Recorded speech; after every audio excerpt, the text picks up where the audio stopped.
Hello students, welcome in our social studies class. Today we are going to continue our second chapter of economics, people as a resource, and today I am going to take the topic quality of population. Students, to indicate the quality of population, there are several factors responsible. किसी भी country की population की quality इन factors पर depend करती है. अगर उस कंट्री के फैक्टर्स इंक्रीजिंग हैं, that means the quality of the population is good. So what are these factors? These factors are literacy rate, health of a person, which is indicated by the life expectancy of a particular area, and skills what they acquire. These are the several things which indicate the quality of population. So let us discuss these things according to the chapter. So first of all, I am going to explain education. How education enhance the quality of population. Students, I hope you remember the story of Sakal. Sakal's education in the initial years of his life bore him the fruits in the later years in terms of a good job and salary, right? अगर आपको सकल वाली story याद होगी, उस बच्चे के starting as में उसके पेरेंट्स ने क्या किया? एजुकेशन जैसी क्वालिटी को इन्वेस्ट किया, and then he getting the fruit in the future years. In the future, he just having the good opportunity of the job, and also he is getting the good salary. So it means education enhance the quality of the Sakal's life, right? So we saw education was an important input for the growth of Sakal. हमने देखा कि education जो है एक important input था जिसकी वजह से सकल की लाइफ में इम्प्रूवमेंट हुआ, ग्रोथ हुई. It open new horizon for him, provide new aspiration and developed values of life, right? So not only for Sakal, education contributes towards the growth of society also. Education से सिर्फ सकल की नहीं, अगर education को proper manner में invest किया जाए तो ये सोसाइटी की ग्रोथ के लिए भी रिस्पॉन्सिबल है, right? So it enhances national income, cultural richness and increases the efficiency of government. अगर किसी भी सोसाइटी में, किसी भी कंट्री में एजुकेशन का लेवल इम्प्रूव किया जाए तो due to the level of increment in the education the economy rose high, national income increases, even the cultural richness also increases, and the government efficiency increases as well, right? So there is a provision made for providing universal access, retention the quality in elementary education with a special emphasis on girls. आजकल लगातार हर economy में education पर ध्यान दिया जा रहा है और बेसिकली गर्ल्स एजुकेशन को एनहेंस करने की कोशिश की जा रही है. So there is also an establishment of pace setting of schools like Navodaya. हम देखिए हमारे इंडिया में नवोदय स्कूल स्टार्ट किए जा रहे हैं in each district. Vocational streams have been developed and equipped large number of high schools. Students with occupation related to knowledge and skills also develop in the school. So the plan outlay on education has increased from 151 crore in the first plan to 3766.90 crore in the 11th plan.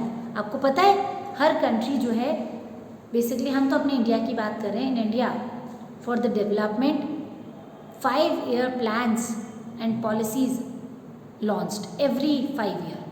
और इन 5-year plans में ये ध्यान दिया जाता है कि कौन से सेक्टर में किस तरीके से इन्वेस्टमेंट किया जाए कि उस सेक्टर का ग्रोथ हो सके.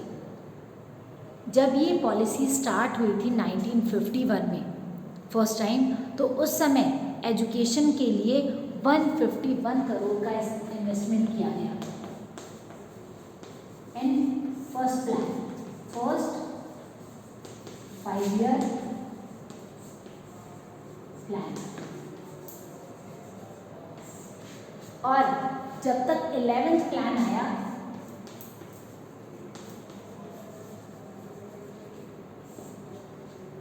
तब तक इस इन्वेस्टमेंट का जो अमाउंट था वो बहुत ज़्यादा एक्सीड हो गया।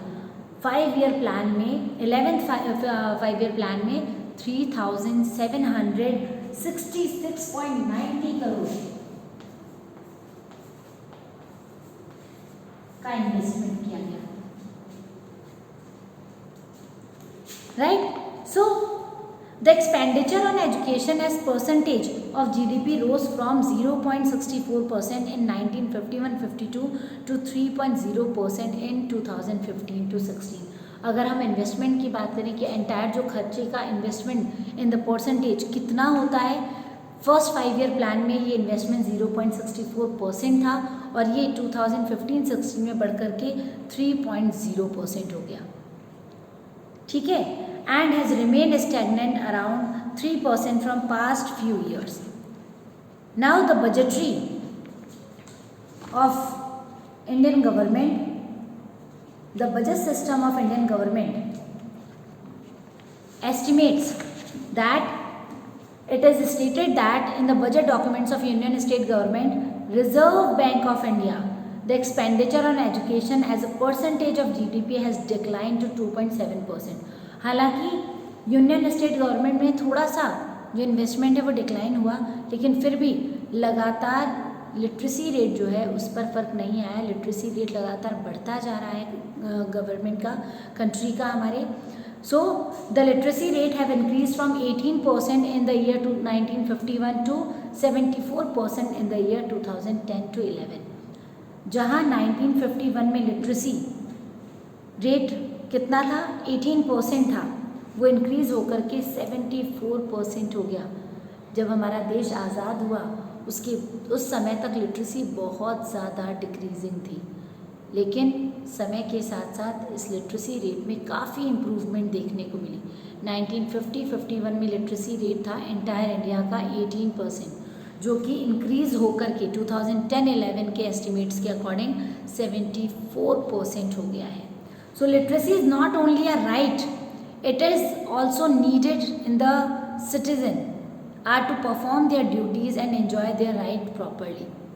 लिटरेसी सिर्फ अधिकार नहीं है बल्कि एक तरह से कर्तव्य है जिसको परफॉर्म करना ज़रूरी है। हर व्यक्ति का एजुकेट होना ज़रूरी है अपने लिए और देश के डेवलपमेंट के लिए।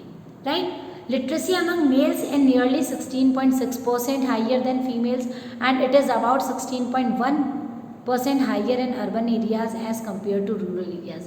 आपको बता दें तो कि हमारे इंडिया में फीमेल्स के कंपैरिजन में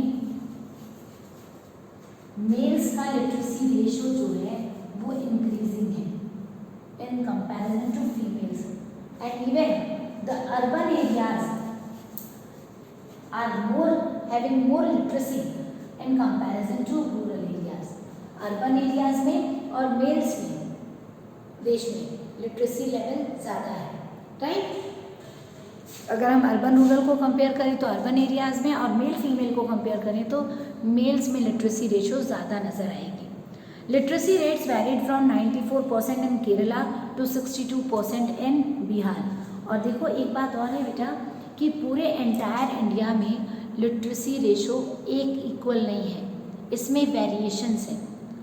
जहाँ केरला में लिटरेसी रेशो जो है वो 94% है, वहीं बिहार का लिटरेसी रेट 62% है, जो कि काफ़ी कम है। यानी कि सबसे कम लिटरेसी बिहार में और सबसे ज़्यादा लिटरेसी जो है वो केरल में है।